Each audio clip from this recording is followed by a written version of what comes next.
yang dimuliakan Allah Subhanahu wa taala. Yang pertama, sesudah kita nawaitu, jangan lupa mengucapkan basmalah.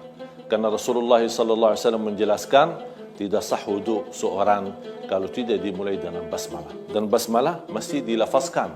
Boleh bismillah dan boleh bismillahirrahmanirrahim.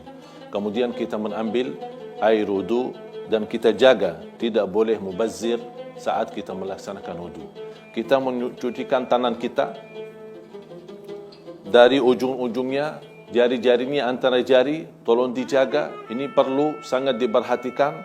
Kemudian yang kedua, kita langsung umur di mulut kita sama hidung kita. Boleh 3 kali, itu menjadi sunnah. Kalau cukup dengan sekali, itu menjadi wajib. Dan kalau kita menjaga wajib dan sunnah, itu sudah luar biasa untuk menyempurnakan wudu kita. Kemudian kita lanjut dengan ayat yang sudah dijelaskan dalam Al-Quran, Suratul Ma'idah, ayat yang ke-6 atau surah yang ke-5, ayat yang ke-6, kita menyucikan muka kita. Tapi untuk mencuci muka, tolong diperhatikan dari ujung kepala, dari atas sampai ke bawah. Bukan hanya muka bagian depan saja, tapi bisa menyentuh juga telinga kanan kiri. Itu sudah namanya muka dan sempurna. Dari atasnya sampai ke bawah. Itu cukup 3 kali. Kemudian, habis itu kita mengambil air dari ujung jari sampai ke sikunya. Siku itu jadi disempurnakan dan tolong diperhatikan. Harus disisihkan tangan yang kanan sempurna 3 kali, baru pindah ke kiri. Tidak boleh sekali kanan, sekali kiri. Sekali kanan, sekali kiri, itu tidak dibolehkan. Kemudian kita cukup dibasahin tangan. Tidak perlu kita ambil banyak air, cukup hanya basahin tangan untuk bagian kepala. Bagaimana kita usap kepala kita? Mulai dari bagian depan sampai ke pertama posisi leher kita. Tidak perlu kita baling ke belakang sambil kita sempurnakan leher, tidak perlu. Cuma bagian atasnya aja sudah cukup.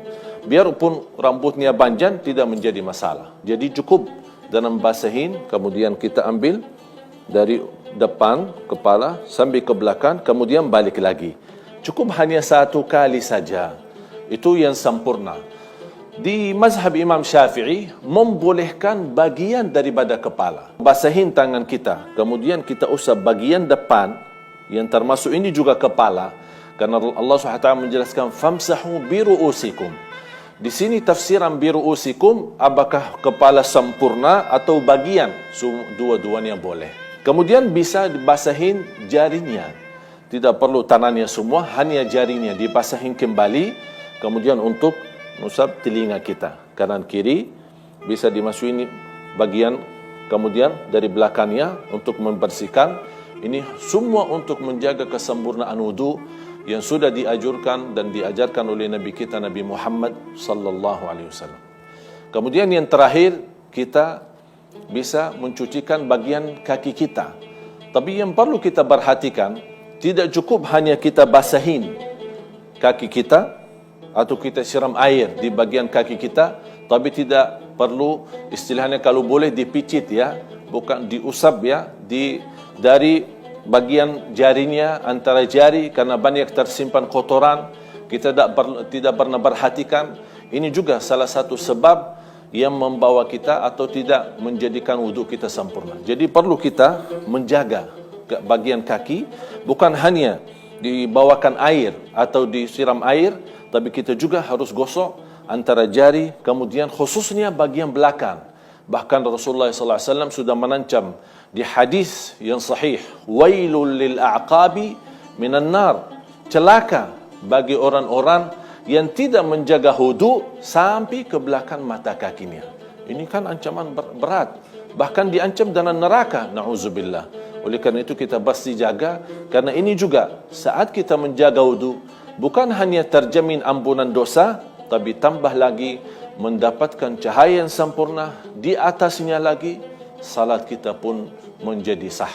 Begini sudah kita sempurnakan wudu kita dan selesai doa.